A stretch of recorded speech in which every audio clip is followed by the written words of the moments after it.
Minha irmã mais nova saiu do corredor com os braços cruzados. Sério?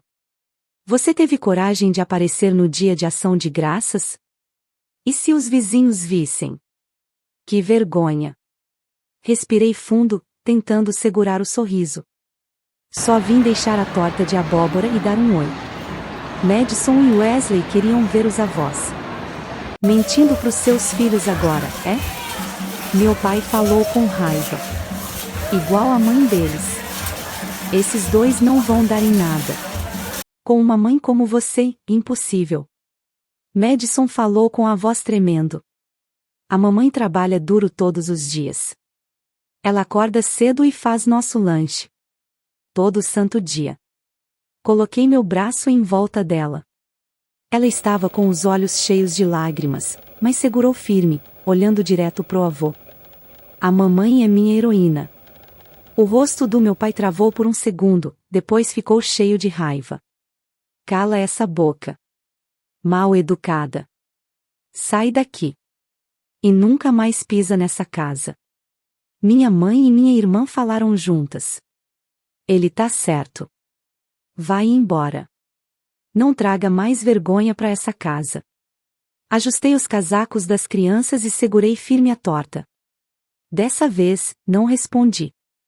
Nem aos gritos do meu pai, nem às palavras frias da minha mãe e da minha irmã. Segurei as mãos dos meus filhos e disse só uma coisa. Tá bom. Não falei mais nada. Sem briga, sem choro, sem raiva. Deixei tudo ali, na porta da casa. Não tinha mais ninguém para provar nada. Ninguém que valesse a pena convencer. Só a mão pequena da Madison e do Wesley me guiando para frente. Eles eram meu orgulho silencioso. Minha força. Desci as escadas devagar. Quando ouvi a porta batendo atrás de mim, não olhei para trás. Não precisava. Segurei a mão do Wesley, que tentava não chorar, e coloquei a outra nas costas da Madison, que ainda tremia. Entramos no carro, colocamos os cintos. Ninguém falou nada. Liguei o carro e fui dirigindo devagar pela vizinhança silenciosa naquela manhã fria. Lá atrás, os dois estavam quietos, enrolados nos cobertores, olhando pela janela. O cheiro da torta de abóbora ainda estava no ar. Olhei pelo retrovisor. Madison estava sério, com os lábios apertados, pensando. Wesley coçou os olhos de sono e me olhou. Mamãe, por que o vovô estava tão bravo? Perguntou baixinho. Ele só tinha 5 anos. Talvez achasse que eram só adultos brigando. Mas ele sentia como estava frio ali dentro. Talvez o vovô só estivesse triste com muitas coisas.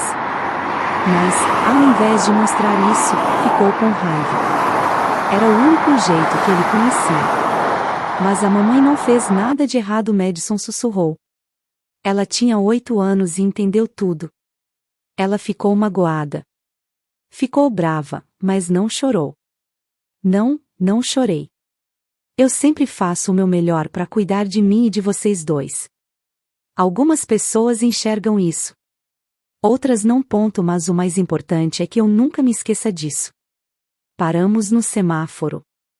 Olhei de novo para eles pelo espelho. Madison, Wesley, nunca deixem que as palavras dos outros definam o valor de vocês. Não importa o que digam, vocês são incríveis do jeitinho que são. Os dois balançaram a cabeça, em silêncio. Madison esticou a mão e segurou a do Wesley com carinho. Entramos na estrada principal, e em poucos minutos, as águas azul claras de Miami apareceram. O sol da manhã já estava mais alto, iluminando o capô branco do carro. A cidade já estava com aquele clima de feriado, cheia de famílias, provavelmente turistas andando pelas calçadas, bem tranquilas. Logo passamos por várias palmeiras e parei o carro na frente de uma casa de praia branca, de 2 andares. Quando abri a porta da frente e entrei na sala, vi o mar enorme lá fora, pela janela grande. Estar nessa casa todo dia parecia coisa de revista. Paz, beleza, completude. Chegamos. Assim que abri a porta, as crianças correram para dentro, como sempre faziam. Wesley pulou no sofá e ligou a TV. Madison subiu no balcão da cozinha para olhar dentro da geladeira. Vamos fazer chocolate quente? Sim. Eu coloco os marshmallows. Ouvindo as vozes deles, peguei meu avental e fui em direção ao fogão. A cozinha de inox, a mesa de jantar arrumada, os quadros na parede, tudo isso foi construído do zero depois que me tornei mãe aos 18 anos. Naquela época, tudo que eu tinha era medo e solidão. Mas mesmo assim, continuei. Aos 18 anos, fiquei grávida. Meu parceiro disse que ia assumir. Acreditei. Casamos. Eu estava com medo, mas com a esperança de que construiríamos uma família juntos. Só que a vida não é tão simples. As coisas desmoronaram rápido. Pouco depois de ter nosso segundo filho, ele foi embora. Só disse: não consigo mais. Logo depois, chegaram os papéis do divórcio. Sem mais nenhuma palavra. De repente, eu era uma mãe solteira com 2 filhos pequenos. Na casa dos meus pais, onde só importavam aparência e reputação, meu casamento jovem, o divórcio rápido e minha vida com 2 crianças foram vistos como vergonha. Então, eles me apagaram. Pararam de atender minhas ligações. Me tiraram do grupo da família. Deixaram de me convidar para as reuniões. Fiquei sozinha. Então, trabalhei por mim e pelos meus filhos para a gente sobreviver. Bati de porta em porta, procurando um trabalho fixo que eu conseguisse fazer com 2 crianças pequenas. Consegui um emprego em uma imobiliária local. No começo, só marcava visitas e tirava cópias. À noite, depois de colocar os filhos para dormir, estudava para tirar meu registro de corretora. Nos fins de semana, eu limpava casas vazias e fazia vistorias. No segundo ano, me tornei a melhor vendedora da empresa. Usei meu bônus para comprar um duplex antigo, com mais de 40 anos. Eu mesma pintei, consertei os canos e aluguei. Com o aluguel, consegui dar entrada no próximo imóvel. E assim fui construindo minha vida, com esforço, coragem e reinvestimento. Eu repetia isso para mim o tempo todo. Depois que tirei minha licença de corretora, os investidores da região começaram a confiar em mim. Criei um serviço completo que cuidava de tudo: compra do imóvel, reforma e administração. Fui construindo uma renda estável, refinanciando e reinvestindo.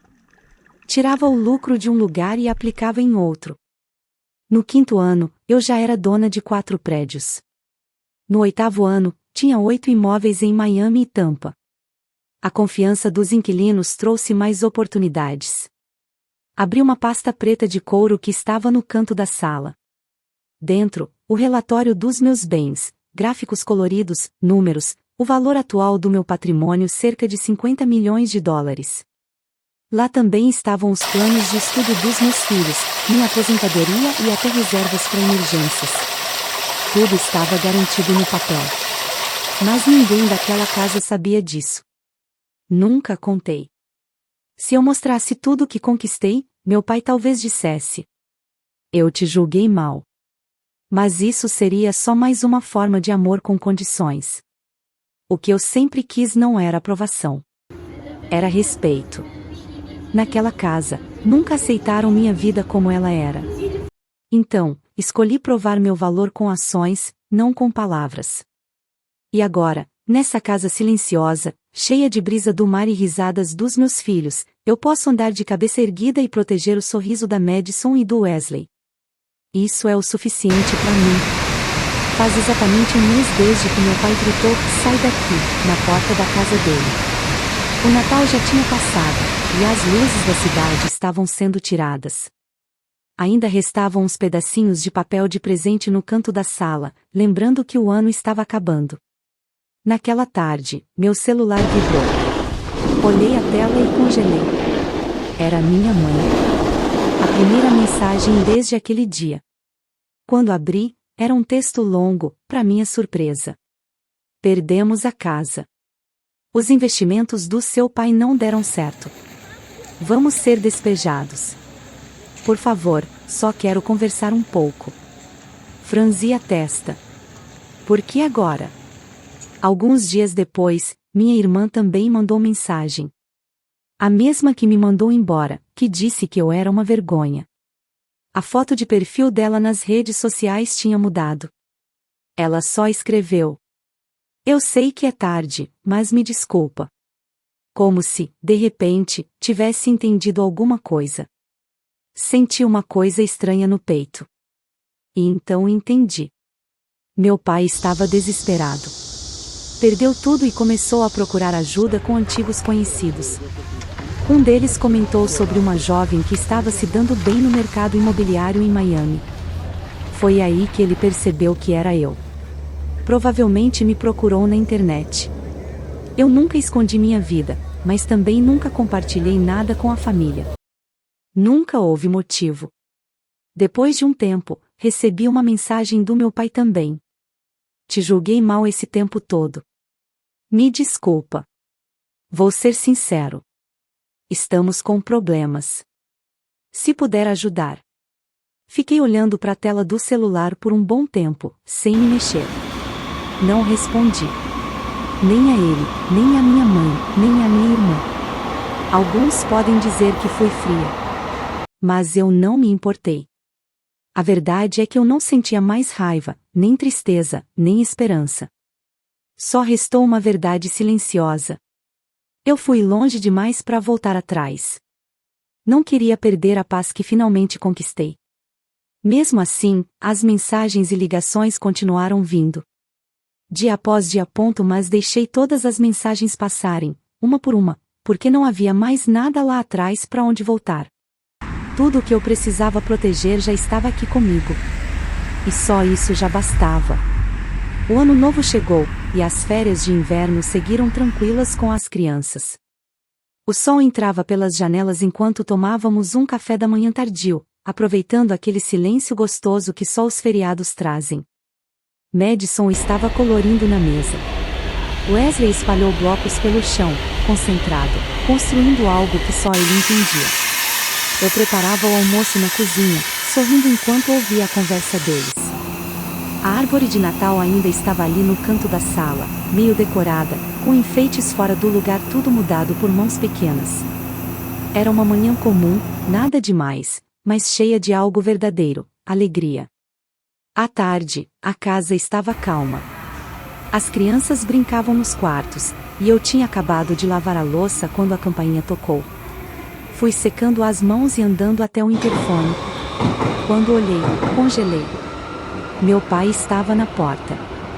Soltei um suspiro baixo.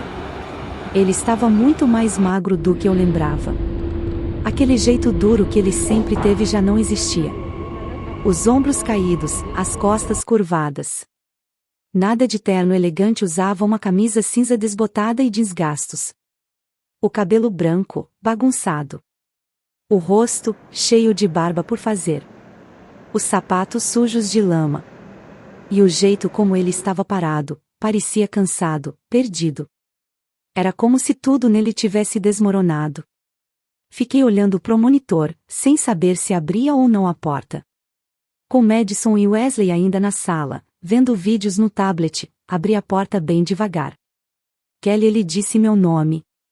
Fazia anos que eu não ouvia alguém me chamar assim, de forma simples. "Só quero conversar." Só por um momento. O que alguém que me chamou de lixo teria para me dizer? Ele não respondeu. Só estendeu uma sacola de papel. Para Madison e Wesley. Pensei em trazer algo quentinho para eles. Não peguei. Só olhei para a sacola. "Eu quero pedir desculpas", ele falou, por fim. "Ignorei tudo o que você disse. Nunca tentei ver o que você estava fazendo, o que estava construindo." E eu sabia que ele estava sendo sincero. Cada palavra era verdadeira. Mesmo assim, senti uma dor lá no fundo do peito. Mas eu não tinha nenhuma vontade de perdoar. Fechei a porta. Sem gritar. Sem chorar.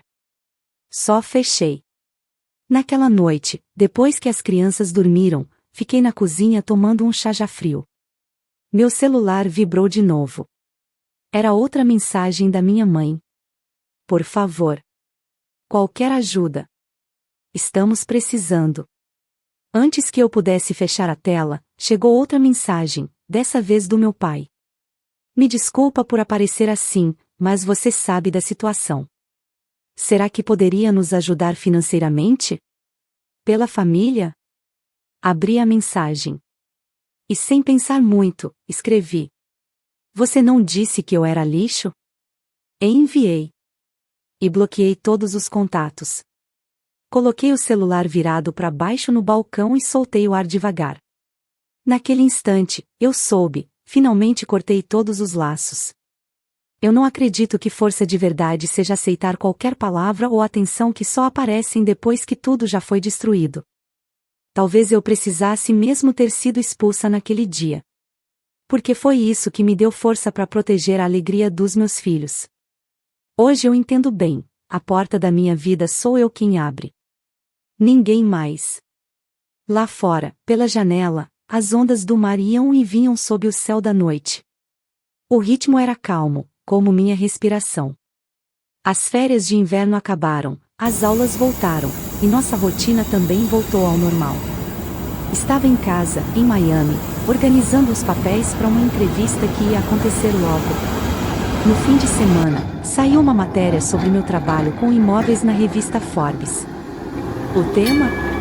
A jornada de uma mãe que virou um sucesso no mercado imobiliário.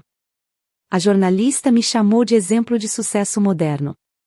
A sessão de fotos e a entrevista duraram metade do dia. Para falar a verdade, eu ainda não tinha me acostumado a ouvir as pessoas falarem de mim assim. Sentada na sala, em silêncio, depois que as crianças foram para a escola, comecei a pensar em tudo o que vivi. Grávida aos 18. Abandonada logo depois que meu segundo filho nasceu. Sem ninguém para me ajudar. Tudo o que conquistei, levei nas costas sozinha. O primeiro lugar que aluguei era um apartamento velho, de 40 anos. Quando comprei, estava cheio de unidades vazias. Trabalhei sem parar para reformar tudo e anunciei nas redes sociais, focando em mulheres. Um lugar seguro, feito com minhas próprias mãos. Foi assim que tudo começou. A matéria da Forbes teve um impacto enorme em apenas um dia. Mãe solo abandonada pela família constrói império de 50 milhões no mercado imobiliário. Uma mulher que manteve a dignidade mesmo enfrentando preconceito e solidão. As redes sociais ficaram cheias de mensagens. Quero viver como a Kelly. Ela me faz acreditar que eu também posso. Até uma emissora regional me procurou para fazer um documentário. Mas o que mais me surpreendeu foi a reação da minha família. Dias depois da matéria sair, eu estava olhando as redes sociais sem pensar muito, e congelei. Era um post da minha irmã. Eu tinha bloqueado o número dela, mas não as redes. Lá estava, um print da matéria da Forbes com a legenda. Essa é minha irmã maravilhosa. Fiquei olhando pro celular por um tempo, e percebi que não senti nada.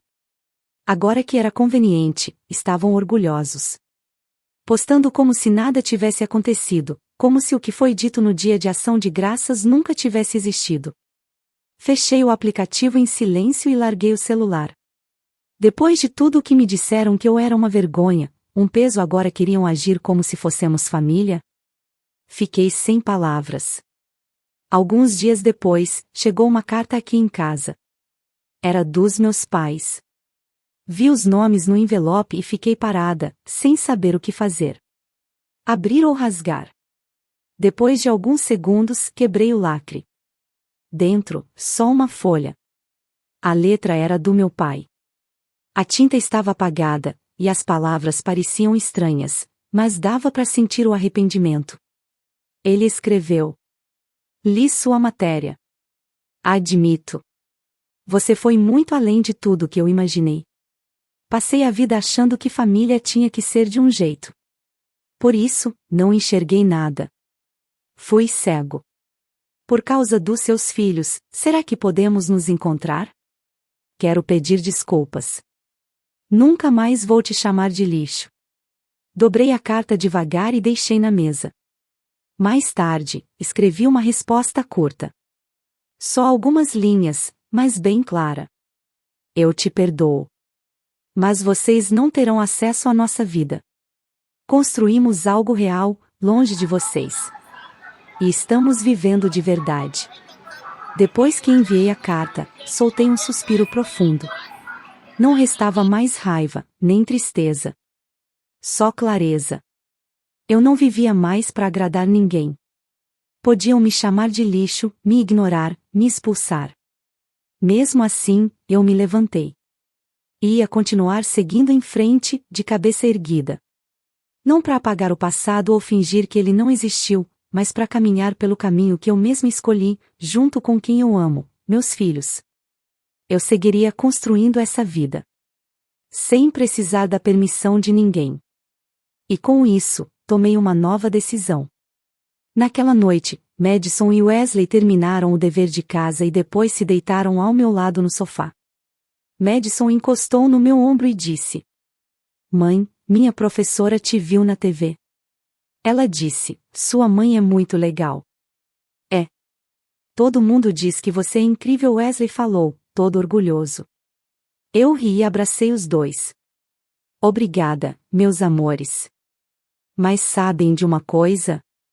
O maior orgulho da minha vida são vocês dois. Na TV, estava passando de novo a minha entrevista da Forbes. Nós três sentados juntinhos, sorrindo, rindo. Era esse tipo de família que eu sempre sonhei. Mais tarde, naquela mesma semana, recebi um convite de uma comunidade local de mulheres empreendedoras. Eles queriam que eu fosse palestrante principal.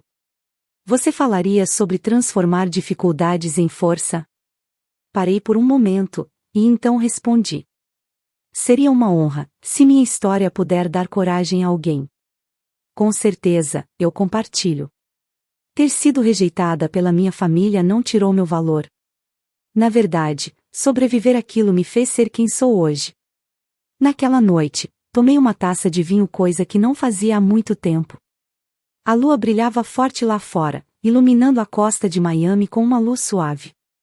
Nada parecia ter mudado, mas tudo tinha mudado. Eu não vivia mais para ser aceita. Agora, eu podia viver do meu jeito, exatamente como sou. Mesmo sem a aprovação de ninguém, esse lugar onde eu podia rir com meus filhos, era tudo para mim. A brisa do mar já estava mudando, trazendo um cheirinho de primavera. O céu ainda guardava vestígios do inverno, mas no ar, algo novo já começava. Sentei na minha cadeira de sempre, na varanda, vendo o vapor subir da minha caneca de café enquanto abria um notebook. Como sempre, minha caixa de entrada estava lotada. Propostas de investimento, convites para entrevistas, pedidos de palestras em eventos locais. Fui analisando tudo com calma, organizando por prioridade, como sempre fazia. Mas então, algo me fez parar. Um nome chamou a atenção. Era um e-mail da minha mãe. O assunto: só quero conversar. Dessa vez, não era um pedido de ajuda. Com cuidado, abri o e-mail. As palavras eram simples, diretas. E me surpreenderam. Li sua mensagem muitas e muitas vezes nesses últimos meses. Eu te perdoo, mas não vou permitir acesso. Pensei muito no que isso realmente significa. Por muito tempo, deixei a presença do seu pai decidir tudo por mim. Parei de pensar por conta própria. Mas depois de ver a sua força, quero mudar. Devagar, mas de verdade. Quero pedir desculpas também para Madison e Wesley. Não fiz nada por eles. Só quero conversar. Só isso. Mesmo que seja um cantinho da sua vida, eu ficaria grata por estar lá de novo. Fiquei olhando para a tela, sem saber o que responder. Não tinha mais raiva, nem mágoa. Só uma lembrança distante, como uma voz antiga. Alguns dias depois, levei Madison e Wesley ao parque. Marcamos de nos encontrar no lago, o mesmo lugar que eu costumava visitar quando era criança. Minha mãe disse que meu pai não viria. A decisão foi dela. A luz do sol da tarde estava suave. Pétalas brancas dançavam no vento. Quando nos aproximamos, vi minha mãe sentada num banco. Ela se levantou quando nos viu, soltando devagar as mãos que estavam entrelaçadas no colo. Seu rosto ficou tenso por um segundo enquanto se erguia. Segurei as mãos dos meus filhos e os guiei com cuidado pelo caminho, desviando das pétalas caídas. Obrigada por virem, ela disse, com a voz baixa e um pouco trêmula. Engoli a emoção que subiu no peito e apenas balancei a cabeça, em silêncio. Madison e Wesley pareciam confusos, mas ficaram quietos enquanto minha mãe se ajoelhava e começava a falar. Há muito tempo, eu disse coisas horríveis para sua mãe. Me arrependo disso desde então. Queria conhecer vocês dois. Vocês são crianças maravilhosas. E agora eu vejo o quanto sua mãe lutou, o quanto ela fez por vocês. Wesley a olhou por alguns segundos e perguntou baixinho. Você não tá mais brava? Não, querido. Não estou. Me desculpa, ela respondeu. Madison me olhou, procurando uma resposta. Eu dei um pequeno aceno com a cabeça. Ela estendeu a mão e tocou a da minha mãe. Uma mão pequena e leve, como se apagasse algo invisível. Ficamos lá por cerca de 1 hora, conversando com calma, sobre coisas práticas. Depois que perderam a casa, meus pais se mudaram para um apartamento simples, nos subúrbios, com minha irmã. Era um lugar bem diferente da vida que tinham antes. Meu pai agora trabalhava numa loja de ferramentas. Minha irmã fazia alguns bicos, e minha mãe tinha começado a trabalhar como faxineira. Ainda estavam com dificuldades financeiras. Algumas dívidas foram pagas, mas não tinham poupança, nem renda certa para a aposentadoria. Todo mês é um malabarismo, ela disse com um sorriso cansado. Contou também que eles tinham começado terapia comportamental. Ela, meu pai e minha irmã faziam sessões semanais, tentando entender padrões de raiva, culpa e silêncio emocional. No começo, seu pai resistiu, contou, mas agora ele faz os exercícios direitinho. Minha irmã até começou a escrever num diário para entender melhor os sentimentos dela. Cada um, do seu jeito, estava tentando mudar a forma de viver. Segurando o copinho de café com força, minha mãe disse, com um leve suspiro. Vai levar tempo, mas eu quero mesmo mudar. Eu não disse muito. Apenas balancei a cabeça. Mas a forma como a luz da primavera iluminava seu rosto me fez pensar que, talvez, ela estivesse finalmente olhando para frente, e não mais para o passado. E isso, já era suficiente. Perdoar não é esquecer. Não é fingir que nada aconteceu. Talvez seja só soltar, devagar, as correntes do passado para poder seguir em frente com liberdade. No caminho de volta, Madison sussurrou. A voz da vovó parecia mais calma. Parecia mesmo, respondi. Aí Wesley falou. A gente pode tomar sorvete? E do nada, o carro se encheu de risadas. No sinal vermelho, olhei pelo espelho retrovisor. Quero que as lembranças deles sejam cheias de carinho. Não de dor, nem mágoa. Mas de verdade, de cura, de cuidado. Nunca mais vamos voltar para aquele passado. Não para aquela casa. Mas talvez, possamos deixar espaço para uma carta, se um dia for necessário. Esse tipo de distância, talvez seja isso que a reconciliação significa. Minha vida, enfim, voltou para as minhas mãos. Não sou mais só filha de alguém. Sou mãe da Madison e do Wesley. E como uma mulher chamada Kelly, eu vou continuar caminhando com orgulho.